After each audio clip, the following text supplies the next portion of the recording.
Hi, this is Mr. Campagna. Today we're going to talk about some methods for collaborating with your peers asynchronously using Google Docs. So we all know it can be hard to get everyone in the same room, especially now with everything that's going on. And it could even be difficult to get everyone online all at the same time. This is where asynchronous learning and collaboration really pays off. So I'm going to show you a couple of ways that you can keep in touch with any of your other group members if you're working on a project here. Like today we're going to be talking about our anti-universe.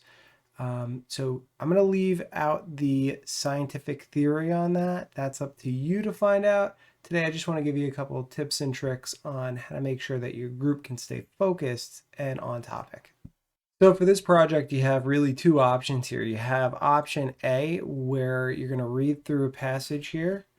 You're going to take some notes on it. You're going to write 2 to 3 paragraphs explaining on how to construct an anti-universe. You may decide to do this in Google Docs instead. I'll show you how to do that. You could also do it on Google Slides, depending on your preference, and also, of course, what your teacher says. And just make sure you turn it in according to your teacher's guidelines. The other option is option B. Again, you're going to read a small passage, and then you have a graphic organizer. It makes it really easy to make sure that you have hit all the bullet points that you need to, so you could fill that in directly on here. Use the sentence starters on the next few slides to write 1 to 2 paragraphs explaining on how to construct anti-atoms in an anti-universe. So I'm going to show you these tips and techniques using Google Docs. If you decide you want to use Google Slides, that's perfectly fine because everything works exactly the same there. You have the same options to share and to prove your collaboration in case you need to at the end. So I'm sure you've made many Google documents in the past and you might have even shared them before, but I want to show you a couple of things here that you need to keep in mind when collaborating with others. So I've started off by creating an example document. As you can see here, I labeled it example document. On the top right though, we have this icon with a little person and a chain. And it says here to share. If you click through on that, you'll see this box pops up. Now, right now it says anyone on the internet with this link can view. Yours may not say that from the beginning.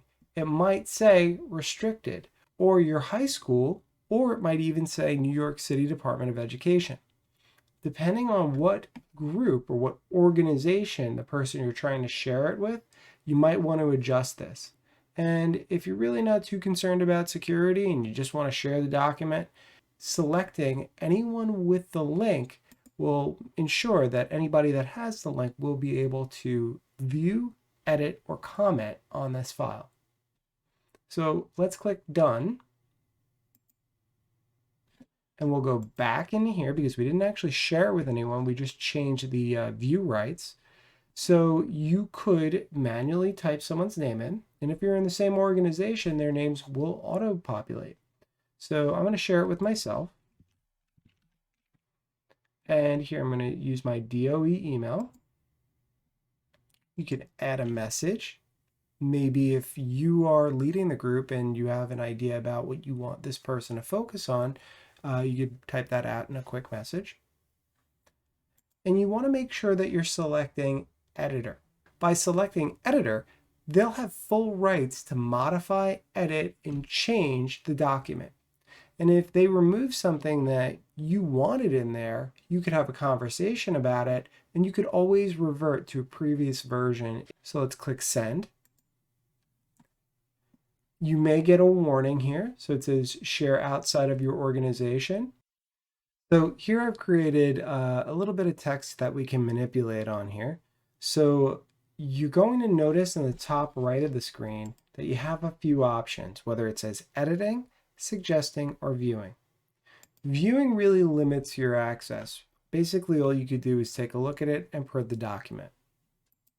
Suggesting allows your peers to edit or modify the work without making a permanent change.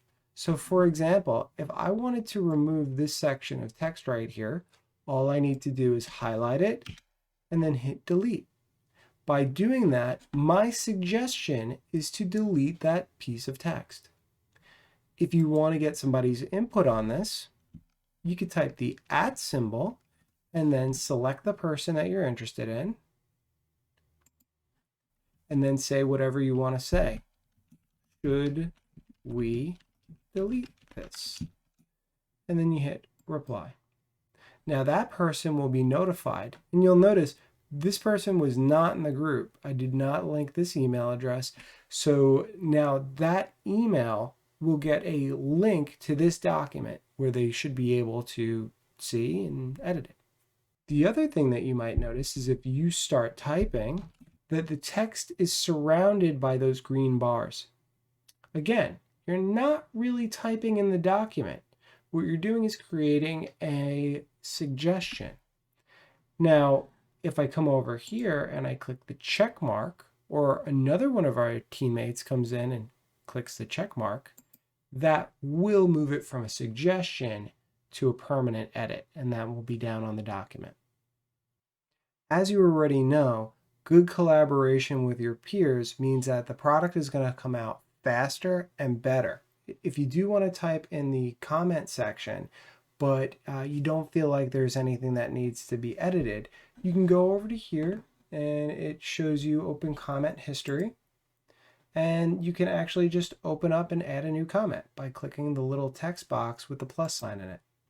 And then you can just type away whatever you were going to say. And lastly, in case working with Google Docs makes you a little bit nervous because sometimes people can errantly delete large sections of text, and if you spend a lot of time and effort on that, you don't want it to just disappear, please remember you always have the option to go back to previous versions. If you click here on the file option and you go down to version history, you could see the history of each version and you could see the total of edits that have taken place. And if you want to jump back to a previous version, you select it and then you can click on restore this version. When it comes to collaborating with your peers online, Google Docs is really as simple as it gets. You have the ability to view, suggest, and edit a document that multiple people can work on simultaneously. Here the information is kept in a secure format that you can see the history of changes, and you could always revert to previous versions in case of any issues that arise.